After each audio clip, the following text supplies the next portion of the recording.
Greetings, hello, ladies and gentlemen. Jurassic World Evolution 2 is looking amazing so far, and so far it seems like Frontier is covering all of the bases with everything that they've revealed, and really listening to fans of the first game to make this the ultimate sequel. But if there's one thing that I hope they tackle in this new game, I hope that they make the Carnivores a lot scarier than they were in Jurassic World Evolution 1. And you're all probably like, SpinoDude, what do you mean by make the carnivores scarier? Well, to be completely honest, if there's one thing that I would have changed in the first game, it would be overhauling the way the carnivores worked and a couple other of the security aspects of the game, just to make them feel like more of a threat, because I personally never really got an adrenaline rush when a T-Rex or a Spinosaurus broke out. Heck, even an Indominus or an entire pack of Velociraptors. All I do is upgrade my helicopter, send them off to tranquilize them, and call it a day. I also feel like the carnivores in the game got the short end of the stick since the Claire Sanctuary DLC came out. Herbivore management in the game got much more in-depth with the new greenhouse mechanic, which you grew specific plants for specific types of herbivores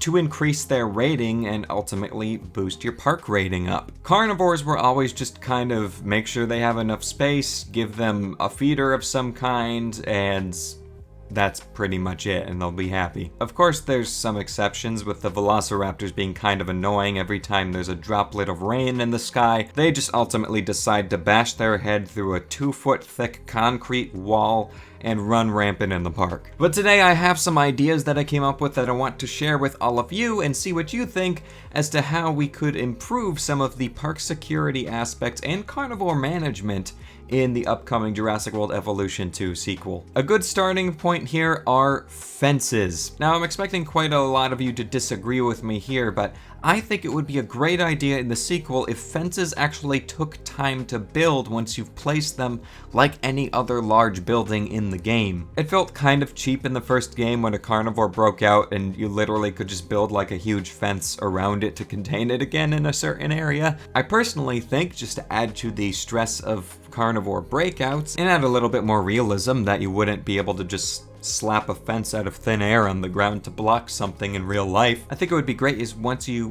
place a fence down, it takes a little bit to build. Maybe it's not as long as the regular buildings in the game, but just a little bit of something to add to the anxiety for when a carnivore breaks out and make it feel like a proper Jurassic breakout. Next big thing are dino escapes. Right now, all of the dinosaurs escape the same way in the game. They ultimately just start slapping the fence until it breaks open for them, and then they run rampant. This is the same for literally every creature in the game, besides the Compsognathus, I believe. Like I said, Velociraptors can just slam their head through electrified concrete walls. Struthiomimus can break through iron bars at their own will. It doesn't feel realistic, and even besides realism, it's just very monotonous. There were some rumors of some new dino escape mechanics a while ago, and I don't know if they were true or not, to be completely honest, but I think it would be great if we had some variety, and it would also help give some more personality to some individual species in the game. Perhaps a more primitive dinosaur like the Herrerasaurus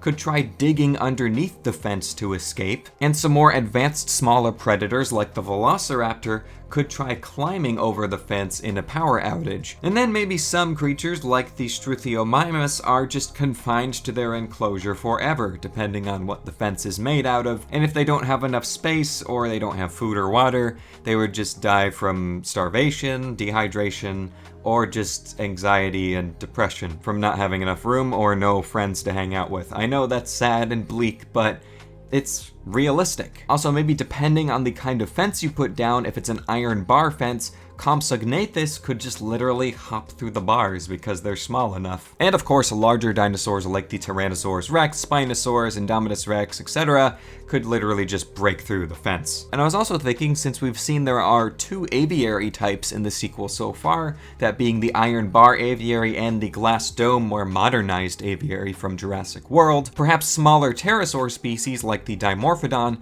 could literally just slip through the iron bars, which makes it required for them to have a glass dome type of aviary, or else they would just be able to escape. Now, how would you be able to combat these new escape mechanics? Well, I think it would be really cool if the fences / the aviaries had a upgrade system with them. For example, if you're housing Herrerasaurus and you know that they are known for digging under the fences if they get stressed or they just want to escape, you could add an upgrade to the fence so that the wall is literally built partially underground to prevent them from digging their way out. For potential climbers, like the Velociraptor that I used in my example, you could add a curved top to the fence that curves inward because they wouldn't be able to climb upside down when they reach the top. You could also add some cool animations of them attempting to escape and then ultimately failing because you've applied these upgrades to their fences. And also for the Compsognathus, maybe you could upgrade it to add a wire mesh on the bottom of the iron bar fences so that they don't just slip through or something.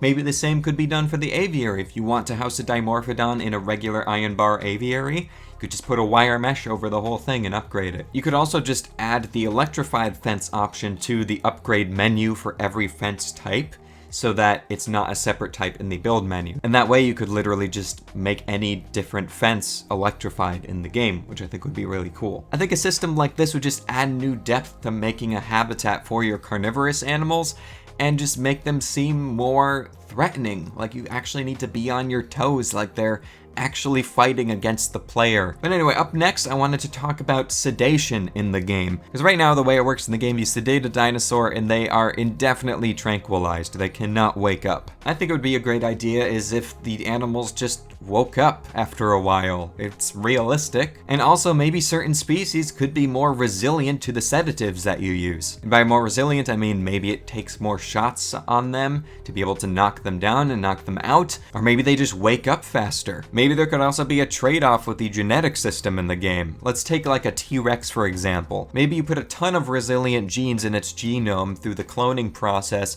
so that it's literally basically immune to any disease. But the trade-off with that is that it's also extremely resilient to the sedatives that you use to take down rampaging dinosaurs in the park. And then as a result, maybe this T-Rex takes a ton of shots for it to be taken down, and then maybe it wakes up pretty darn fast afterwards, so you need to act very quickly once it hits the ground to transport it to its enclosure. I honestly think that would be a really cool system. Also, it's been a part of the lore since the first movies, and it was a part of the game Jurassic Park Operation Genesis, which this game is kind of a sequel to. I think it's also more realistic to have an option to use lethal rounds on your dinosaurs. Of course, your park rating might be able to take a plummet if you're just in there shooting dinosaurs in their enclosure. But let's say there's a resilient dinosaur that's like immune to tranquilization running around killing guests in the park. Just pull out your rifle and take that thing down because there's no other hope for your park guests or your park in general. My last idea I have is not really in relation to dinosaur breakouts or any of that, but it's just a new system of management for the carnivorous creatures in the game that I think would go hand in hand with what was introduced in Claire's Sanctuary for the deeper management of the herbivores. My idea has the carnivores separated into 3 separate categories: scavengers, opportunists, and hunters. For scavengers, let's use the Compsognathus as an example. Scavengers prefer eating already dead meat, so they would prefer to just be given the regular carnivore feeder that's in the game with the pile of meat that comes out of the ground. But if they are presented live prey, example a goat, with no other option for food, once they get hungry enough they will go after their prey item and take it down and eat it, but their stress level will increase. And if that stress level maximizes past a certain point, then they will try to break out or just get anxious and depressed and slowly die. Opportunists would function basically how all the carnivores in the current game work, where they really don't care whether you give them already prepared meat or a live prey item to feed on. I feel like most of the carnivores would fall into this category, but I think it would be cool to have a little bit more diversity, and it would give more personality to some other animals in the game if they just had certain preferences like this. So for opportunists, I'll use the example of the Herrerasaurus, where you could just give it a trough of meat, or you could give it a goat feeder or whatever, and it wouldn't mind taking down live prey, and it also wouldn't mind being basically hand-fed by the park either. The final category are the hunters, and I feel like this one is self-explanatory, but let's use the Velociraptor as an example once again. The hunters will always prefer live prey over being hand-fed by the park. So in order to keep their stress level down, they are going to need to be given a goat feeder, or maybe if they introduce a cow feeder, or even like a pig feeder like we saw in Jurassic World where they had the pig running around the raptor paddock. And opposite to the scavengers, the hunters would get stress stressed if they were just hand-fed blocks of meat in a trough. And this would also go hand in hand with the first Jurassic World film, where the Indominus Rex was basically just given a slab of meat on a crane, and Owen Grady's character was basically like, you feed her with that thing, this thing needs to hunt, blah blah blah, you guys know the gist. Ultimately, if the hunters don't get to exercise hunting live prey, then they will get stressed and break out, and go after your guests as their live prey item. Well, I think that ultimately covers all of my ideas for just reworking the system a little bit for park security and carnivore management. Let me know your thoughts on my ideas down below. I wanted to get this video out before we get any more reveals on Jurassic World Evolution 2. And if you enjoyed this video and want me to cover more stuff on the upcoming game that I'm so excited for, let me know down below and I will certainly do so. Thank you all for watching. I'll catch you all in my next video. So take care and bye-bye.